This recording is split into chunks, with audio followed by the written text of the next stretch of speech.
Mayad nga adlaw probinsya kang Antique para sa aton news break.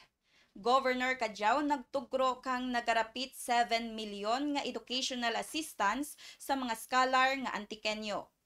Hindi man maging bastante ang 6,000 pero amo dia ang simbolo kang kalineng sa mga imol kag sangkatanda para umpisahan ang pagbag-o kang anda ka buhi.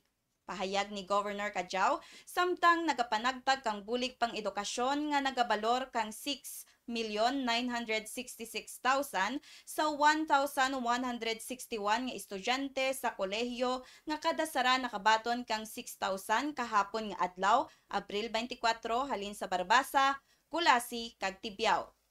Gin-highlight man ni Governor Kajao nga ang programa sa edukasyon nga ginpatuman kang gobyerno probinsyal kang Antique nagapanguna sa ana bahel nga pagbag-o bilang gobernadora nga nagasuporta sa marapit 20,000 nga scholars sa bug-os nga probinsya nga halos sang kadekada sa idalem kang anang nga administrasyon.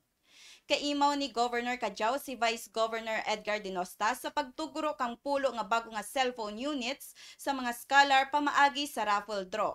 Sandaman ginimawan nanday Mayor Roberto Nicor kang Barbasa kag Mayor Clemens Bandoha kang Tibiao. Ang RHU Kaluya nakabaton kang suporta pang supervision sa cold chain management ka PHO, UNICEF kag Relief International. Ang Provincial Health Office o kon PHO imaw ang UNICEF kag Relief International naghiwat kang suporta pang administrasyon sa cold chain management sa Rural Health Unit kang Kaluya. Ang cold chain ginpasudlan kasang kahanay kang mga layi kag pamaagi nga nagasiguro ka intsakto nga pagsupet kag pagpanagtag kang mga bakuna sa mga serbisyo pangkalusugan.